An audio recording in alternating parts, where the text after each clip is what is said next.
All right, we have spring, we have summer.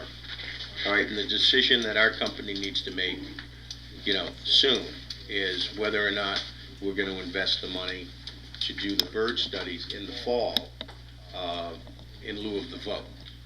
And I don't have an answer for that. I mean, that's about $100,000 investment. And up to date, just so people realize, we've invested close to $400,000 in our development costs. So, with the vote coming, it's going to be a question of, do we invest another $100,000 into the study, or do we wait till next fall? Now, that sounds scary, but it's not, because that's something we can do next fall, and we can still do some of these other steps. So, do we just wait, continue doing the stuff that we're doing right now, but not do the fall bird studies until next year, because we won't be putting a permit together till then anyway. So that material can just be added, to the permit application. So a vote in November, early November, would not necessarily put you out of line, or the time step for the bird study in the fall, for example? No, because we can, like I said, we can do that next fall, but we couldn't put in an application until that was done.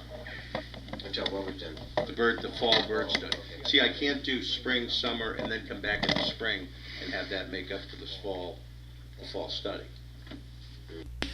This is Tom Carroll at the July 23rd, 2012 Selectmen's meeting in the town of Dixfield.